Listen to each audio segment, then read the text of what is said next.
Ay, maaraw na hapon. Pupunta po tayo sa lugar ni JM dahil nagayayang magkape. Diyan lang ang pupuntahan natin, kumbaga kabilang kanto. Ngayon lang ulit kami magkakasama ni JM kasi syempre naging busy rin siya sa kanyang pamilya at kamix rin kasi yung mga banding namin nun. Tama, meron kaming pag-uusapan kung sakaling gusto nilang i-open, kasi may nabasa akong comment at mamaya mga katropa subukan nating tanungin sa mga kasama natin kung gusto nilang pag-usapan yun.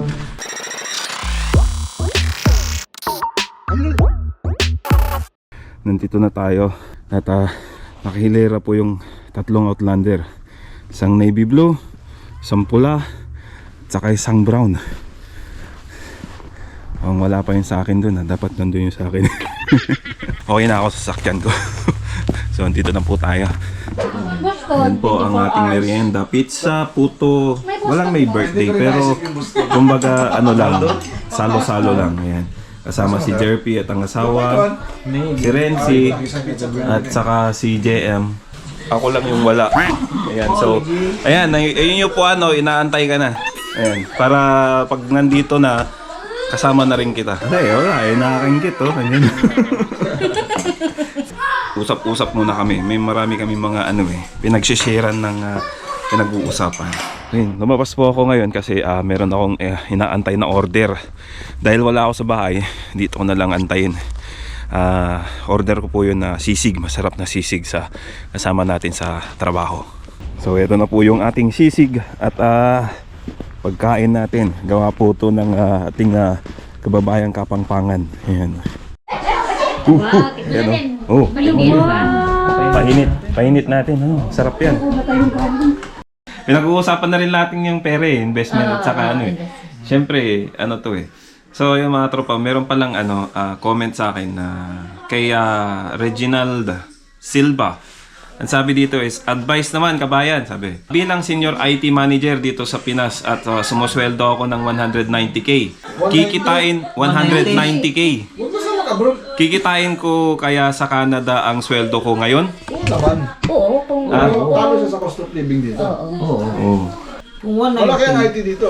Malaki ang IT. Pero malaki rin ang gastos sa malayo pa sa pamilya. Layo mo sa pamilya. Pag Pag 190, 190 ka sa Pilipinas, behave ka na lang. bakit Behave ka na behave? lang dyan. Doon na lang doon. Kontento na yan, okay na yan. Kahit na ilan pa yung anak mo. Kaya malaki na yan. Sama ko ba? At least hindi pa siya mamihirapan. Ano yan, kung may asawa siya o ilang anak lang, sabihin na natin ang cost of living nila doon, nasa mga, kung mayroon siyang sabihin mo, sagarin mo, 4 na anak, at sila mag-asawa, kakasya na sa kanila yung 50 kada buwan.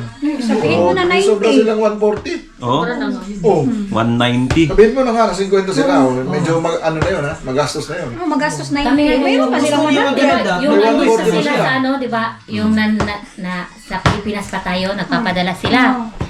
Sakto na nga yung 20,000 isang na yun, isang buwan. Kung marunong ka lang talaga So yung pinapadali ni Jerpy na 20,000, enough na sa inyo yun? sakto na sa amin yun.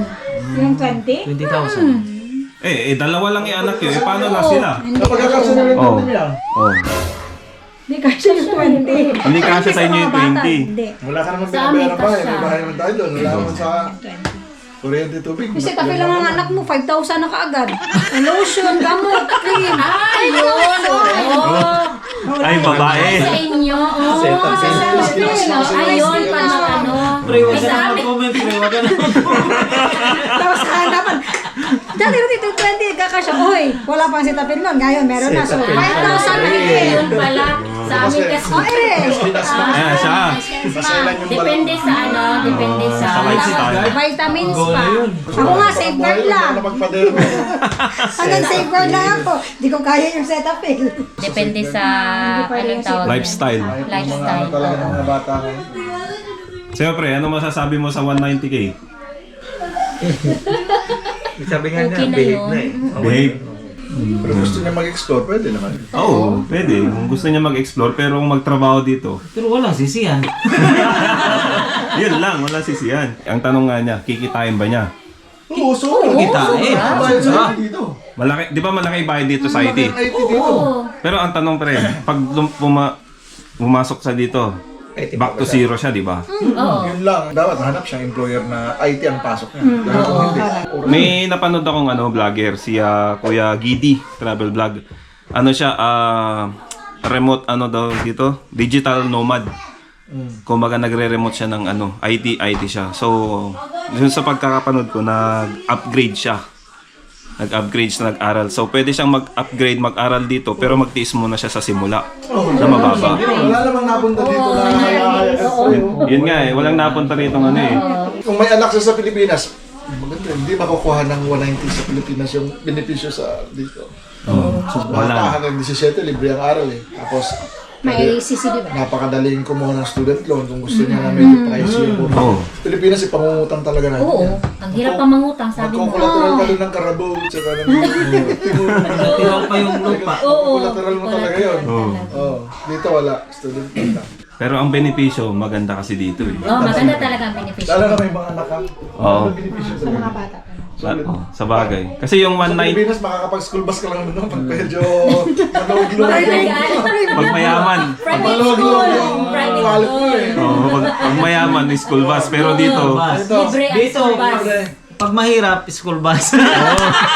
oo. Pag mahirap, school bus. Pero pag mayaman ka, di private ka. Nakita mo na, napasok mo na yung mga eskwela nila dito, yung mga Oo. classroom nila. Oo. Nakita mo yung Social. classroom nila? Eh, yung Ang mga, ganda. Maganda sana picturean pero Pasok naman ako sa bawal kasi. Wala. Layo Bawal. ng Ateneo. malayo. Malayo. Malayo sa facilities dito. Yung ano Mga nila, bata dito, may tigit-tigis ang iPad ang mga bata dito. Oh? Kahit hindi sa kanila yon? oh, sa Iiwan school nila sa yan. eskwelahan, sa school yun. Oo, Pero sa school yan, pagpasok nila, kada property. isa sa kanila, Merong iPad. may iPad sa Pipili table sila. nila. Kung gusto nila ng maano yung Sila, desktop, oo. doon sila. Kung gusto nila ng laptop, pwede Pwede. din. May Tapos may iPad pa. Ang chalkboard, ang monitor. Tapos ang chalkboard nila, touchscreen. Touchscreen, Oh, monitor. Yan sa loob. Yun nga yung sinasabi. Yung standard daw kasi ng pag-aaral dito, mataas. Oh, tsaka yun din eh. Pagka sa Pilipinas ka, hindi naman nila masyado bibira. Wala ka akong alam na kinikredit nila na kurso dito. Kahit na ano tinapos mo sa Pilipinas, zero ka talaga. Yun na nga, yung yung nag-senior, pagka nag-graduate ng senior high sa Pinas, Balik sila dito. pagpunta rito, mag-senior high ulit sila para makakuha ng balik. diploma. Yung quality kasi, yung quality of education yung tinitingnan nila. Oo, yung quality. standard ba, yung taas na yung standard Public kasi school na nga dito mas mataas ang public school nga dito, mataas ang standards. Oh. So unlike sa Pilipinas, kahit na naka-private pa, hindi pa rin Senta sa isa hindi pa rin magulang. makumpara yung public dito at saka private sa Pilipinas kasi Ito, pinakamarami mas sa mataas ang isang standard dito kaysa Pilipinas. Eto mga katropa, hindi naman sa paninira o pang sa Pilipinas, pero syempre, galing na rin kami sa Pilipinas at syempre, nakikita lang namin yung differences ng pag-aano sa Pilipinas, pag-aaral at saka yung buhay namin sa Pilipinas at dito. So, paano yung health system? Ayun. Ay, layo. Ganda. Ang layo. Yun. Napakaganda dito. Currency, ano masasabi mo sa health system? Galing ka na sa di ba? Libre lahat. Libre lahat. Nakailang babalik-balik na kami sa doktor. Ni singgong duling, wala akong binigay. Executive check-up pa yun ha. Kargado ng blood works yun, ECG, kung ano-anong Lahat ng cheche-boreche. Oh, libre. Oh. Kung gusto mo magpa-CT scan, mammogram, walang problema, libre lahat. Kano ang fertility test sa Pilipinas, ang mahal. Ito na lang, dito kasama namin sa bahay. Ito na lang. Oo nga pala no. Kung Pagkakamot. apat na taon na ito ng dialysis, libre na. Kaya nga, Hinahatid ang gamot dito. Tapos may nurse pa siya. Oo, ibinigay sa provider siya ng machine. May machine, may dialysis unit siya din sa loob. Ganun mismong home na sa bahay na talaga. Bayan, sa dialysis na dito. So yun. Tapos may Kada nurse buwan, pa hinahatid. siya. Isang Kada truck. hapon, Lalagay dun sa Ay, wow. Ganda, no? dalawang paleta na gamot. As in, hindi na mag-e-effort na pupuntang kunin yung gamot. Hindi, Hindi na, deliver siya. Dinideliver na dito. Deliver dito sa Tapos meron pang nurse na pupunta. Oh, may nurse pa pupunta. Every month. sexy Yan ang pa. kagandahan. Sexy ba? Yun lang. Sexy. Yun lang. Gandang sexy. Sino pa ba hindi gagaling? Ang galing. Oo. Ibig sabihin yung 190k, maganda pag hindi ka magkakasakit.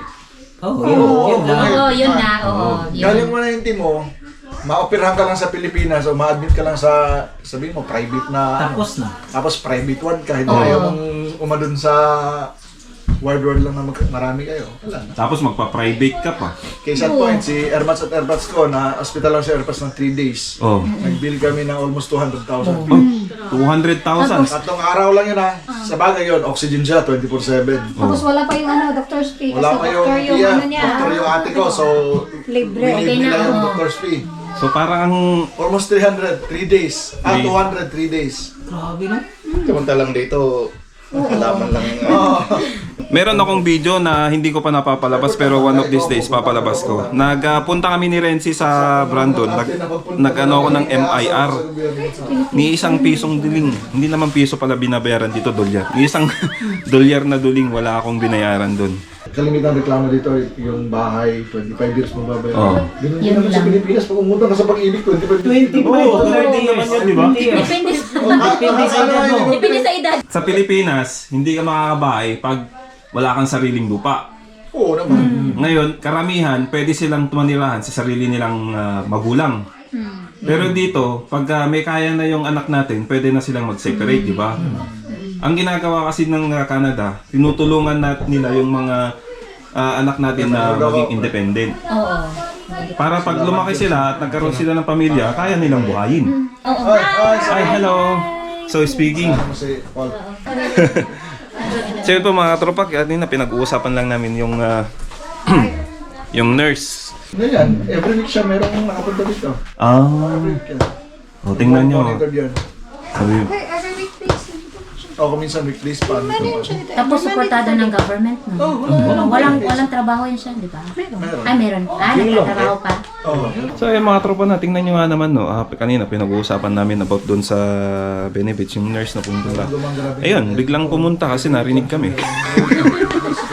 So parang pinapakita niya na, totoo yung sinasabi niya, totoo yung sinasabi nila. Ayun. Dahil joke lang, kidding aside mga tropa. Siguro schedule niya talaga, nataon lang talaga na nandito yung pumunta agad dito. Sir, so 190k, pwedeng kitain dito talaga yan. 190k. Lit yan. 190. Liit, oh. Parang Maliit. sweldo mo lang yan. Kung yan ang field na papasokin niya, Oo, yung yun IT, field. oh. Pero katulad sa atin, yung pasok natin, skilled worker, syempre mag-start ka ng mababa. Mababa talaga. Yun ang gusto kong i-point out doon. Kung gusto mong makuha yung 190k na sweldo mo sa Pilipinas, hindi mo makukuha dito ng instant. So kailangan mo maghirap muna, mag-struggle, pero hindi, one ba? totoo yun. Step one. Di ba totoo yun? Sa atin, di ba, nagsumbisa tayo, Oo. 1,000. Oo. Oo, di ba? Tumas. Pero pag naka-recover ka dito, mag-upgrade ka, mag-aral ka ng kurso mo na gusto mong IT ulit, doon ka makakabawi ka talaga.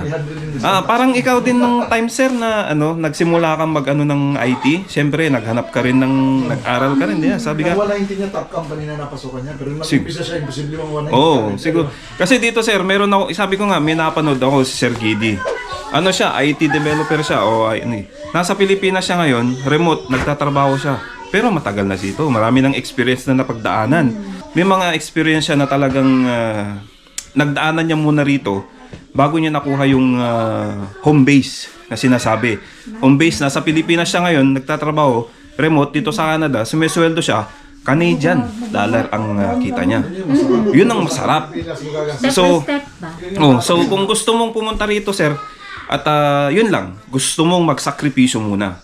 Pero hindi one click na sakripisyo kailangan talagang tiyaga. Hirapan talaga. Oo. Meron nga tayo napanood na negosyanteng babae, di ba? Ang laki niyang kumita, pero nagkasakit siya. Yung pera niyang inipon, naubos. Ubos talaga. Yung vlogger. Yun. So, dito kasi, ang pera mo rito, hindi magagamit sa hospital, sa medical, sa mga check-up, hindi. Magamit man sa gamot na prescribe. Makiklaim mo yun sa tax refund. Oo. Yung basta with prescription na gamot. Oh, yung di ba yung nabibiling tinescribe ng gamot sa doktor? Pag nabili mo na, yung resibo, i-keep mo lang, ipapadala mo. Sa accountant mo pag nag-tax refund for. Oh, yun. Kasi meron akong ginawa pre, yung resibo, pinadala ko. Ngayon, na-refund sa akin. Oh, i-refund talaga. Oh. Kasi dito kasi, walang discrimination sa edad. Kahit na Kung 60 siya. Basta able ka lang. basta able. Kasi, ganito kasi yan, sir. Ang hanggat kaya mo pang magbayad ng tax through sa sarili mong kaya mong magtrabaho, Nawala ang kurso ng... pwede ka pang mag-apply dito ng trabaho. Ba't uwi ka na? Pag natuto na, ipag-apply mo agad, carpool na agad sila. Ay, pagkarpo Sakto-sakto. Sa inyo na yan, sir, kung paano nyo tingnan ang Canada. Kung ano yung may bibigay ng... Balen sa inyo, kung anong kayang ibigay ng Pilipinas sa'yo sa 190k. Kung kaya mong kitain dito naman pala sa Canada yung 190k, pero yung 190k mo, hindi mo naman... basta balansein mo, sir, balansein mo. Kasi maraming bibigay ang benepisyo ng Canada. Although meron din namang benepisyong binibigay ang Pinas, pero hindi katulad ng binibigay ng Canadang benepisyo. Sa sweldo, kung makapagtiis ka dito, makapagpundar ka dito, Health and education. at makapag-upgrade ka, hindi lang siguro ganyan ang makikitain mo pag... Kasi ang karamihan dito, yung mga matatagal, nakaka-invest na sila ng ano kasi, sabi ko nga, nagpuhunan na sila ng dugot pawis nila dito. Tapos na rin ang aming banding. So kumain lang kami mga tropa. At na-miss namin ang mga samahan. So may mga kwentuhan, tawanan, ayun, sharing. So yung napanood nyo kanina na talagang shinare namin kay Kuya.